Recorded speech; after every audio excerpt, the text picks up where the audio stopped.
আজকের ভিডিওতে আমরা দেখব কিভাবে ছবির ব্যাকগ্রাউন্ড রিমুভ করা যায়।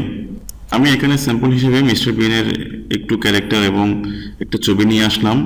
এই ছবিটার ব্যাকগ্রাউন্ড আমি রিমুভ করে দেখাবো। অর্থাৎ আমি চাচ্ছি আমার যে পেজের ডিজাইন আছে সে ডিজাইন বরাবর থাকবে, এই যে মিস্টার বিনের ব্যাকগ্রাউন্ডে যেটা আছে সেটা আমি রিমুভ করে দিব।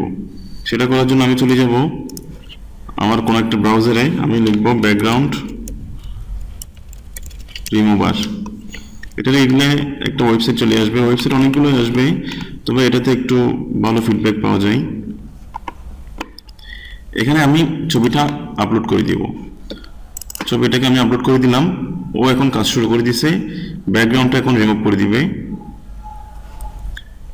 এই যে ব্যাকগ্রাউন্ডটা চলে গেছে। এখন আমি এটাকে ডাউনলোড করে নেব।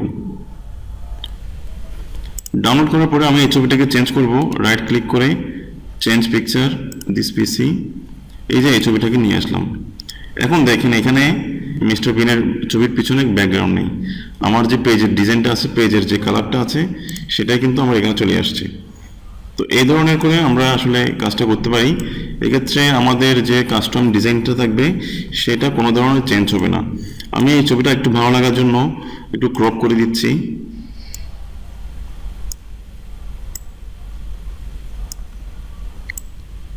এটুকু রাখলাম, এন্টার দিলাম।